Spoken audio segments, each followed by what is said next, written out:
Anya iti makuna iti Biblia maipanggap iti Ebanghelyo.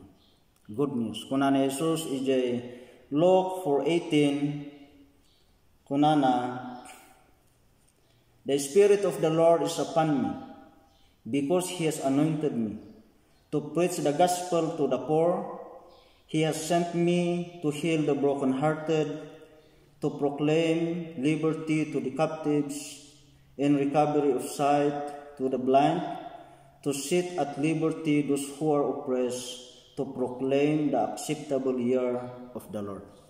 Na Jesus inmay nga ikasabana iti Ebanghelyo. Okay. Anya iti Ebanghelyo. Ada iti talo nga puntos ditoy nga mangilawlawag iti Ebanghelyo. Tapno maawatan tayo iti Ebanghelyo. Una, God's original plan for man. Anya iti original nga plano ni Apo Diyos iti tao. Okay. Iti original nga plano iti ni Apo Diyos iti tao kat man was created in the image, in the likeness of God. Genesis 1:26-27. Okay. Genesis 2:7 kunana nga God formed nangala iti tao, nangala ni Apo Diyos iti tapok ken pinurmana. Pinurmana nga nalaing. In kabil na DJ laing na nga nang porma iso nga napintas. No sika ag-drawing ka no nalaing ka nga ag-drawing.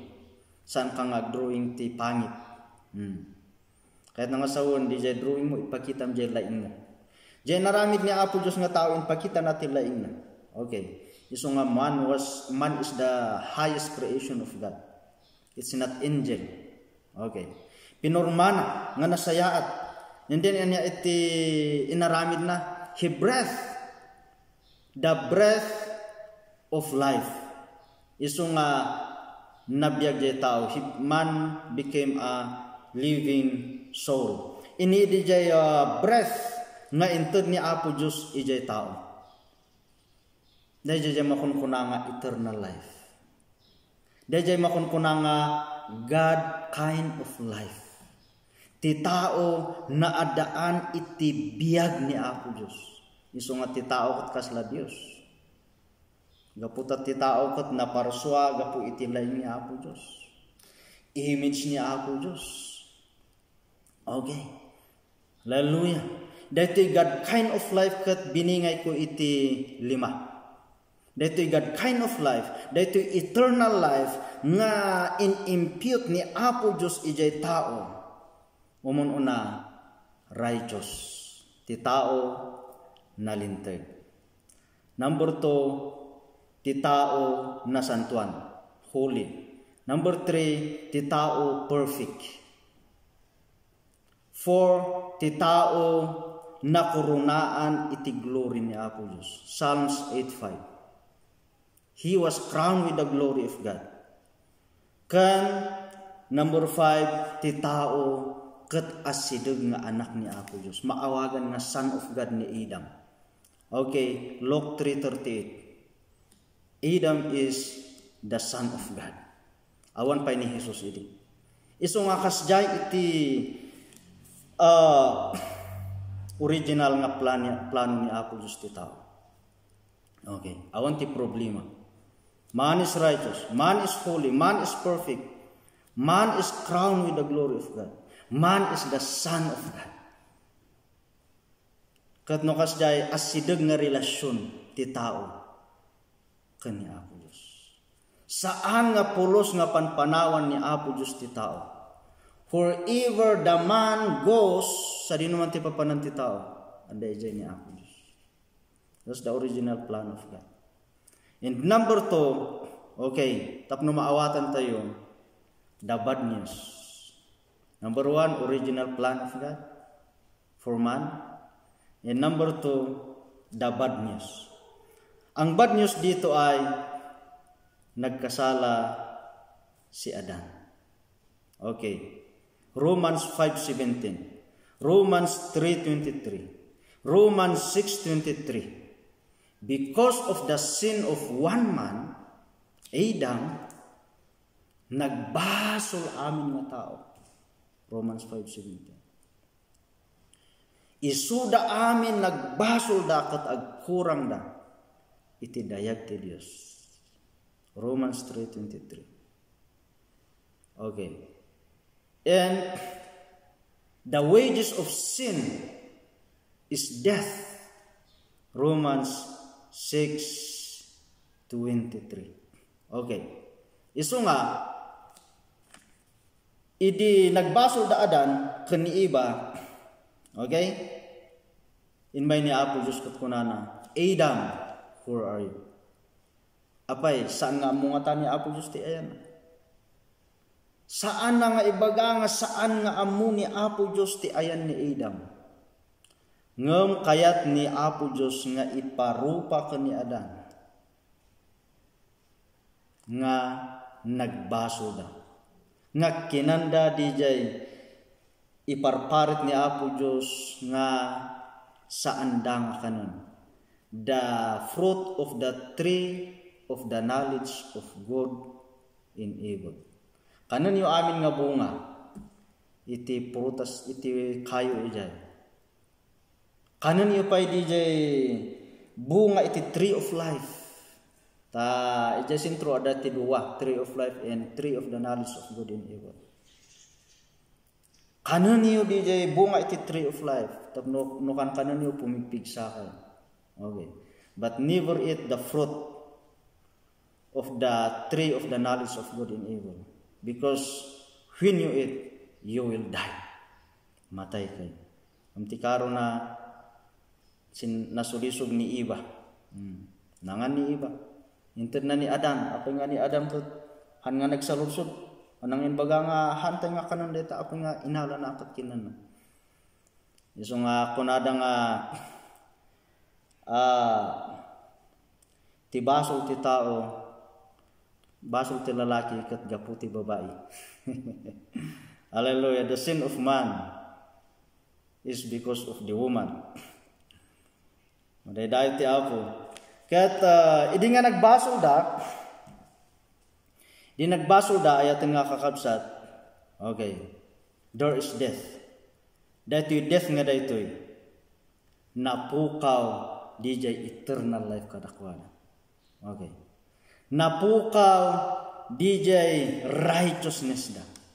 Nalabusan da. Napukaw DJ holy life kadakwada. Jay perfection da. Naikat DJ glory ni Apo Diyos.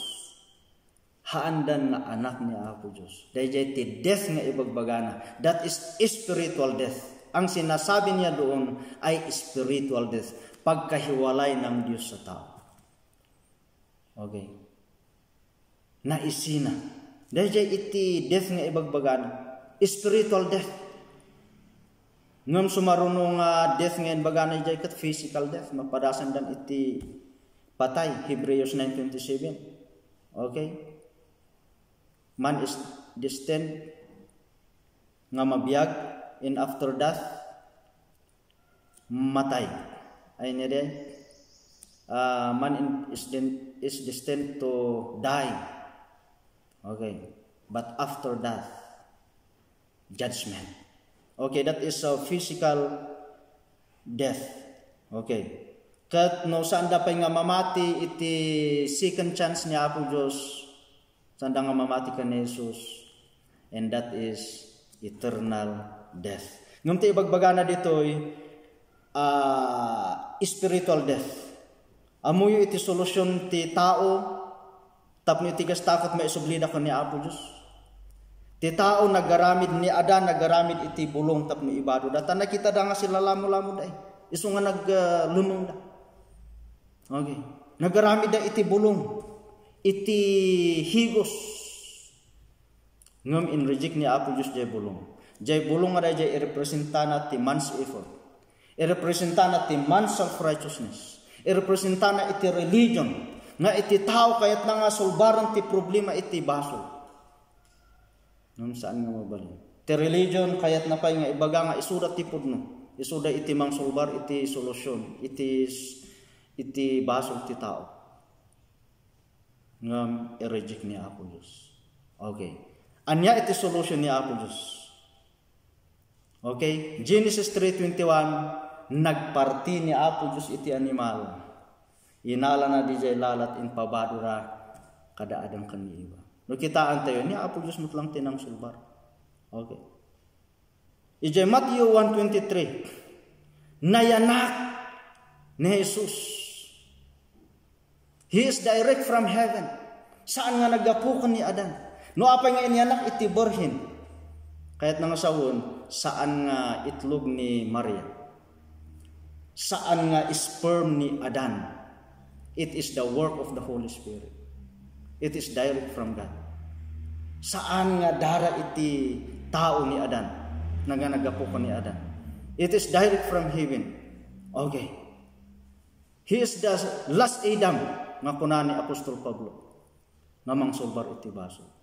Through Jesus Christ, awan ti basol na. Balin nga maladagan ay anak iti sabsaban. Nagbiag nga perfect. At nga nagbasol. Ngum tiniliw da. Nakusaran nga aro ti basol na. Okay. Aro ti idardaron dagiti Hudyo kenkwan. Noray ni Pilato, sana nga makita iti basol na. Okay.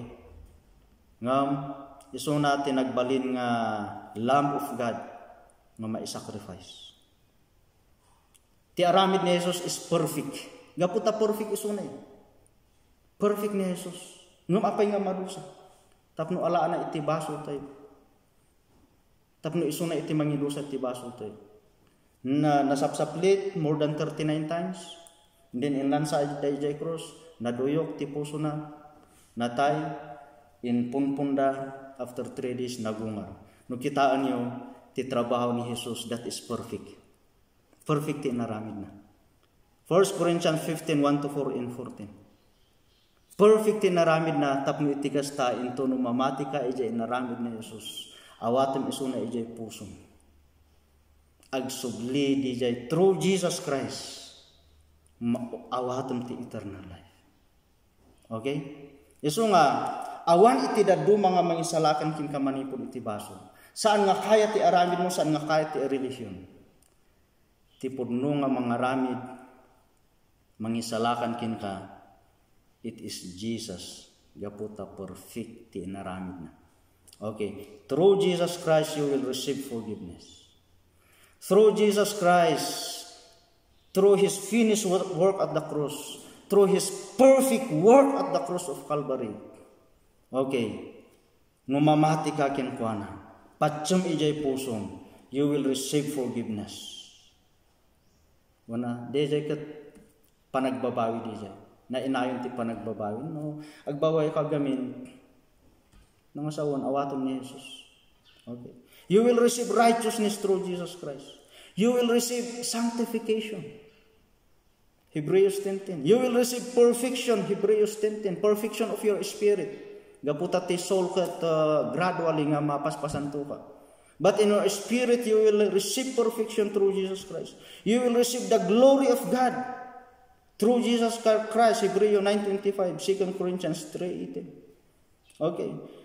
Ma-restore iti relationship mo, agbalin ka nga anak. You will call Him Abba Father through Jesus Christ. Iso nga kuna ni Jesus, the only way to the Father. Apay nga haan nga heaven ti inbagana. The only way to the Father, kahit nang asawan, ma-restore iti relationship. Haan nga heaven ti ipopromote ni Jesus. It is relationship to the Father. Gaputan mo, adda iti relasyon mo kanya Apo Diyos. Tawidong matlaang ti langit. Balin nga amam ni Apo Diyos. Hallelujah. You will receive eternal life. John 3:16. Romans 6:23. And then you will become a new creation through Jesus Christ. The old has gone and the new has come. Hallelujah. Kasjay iti ebanghelyo ayaten nga kaabsat. Sapay kumata, the Holy Spirit will work through His Word. Madaydayan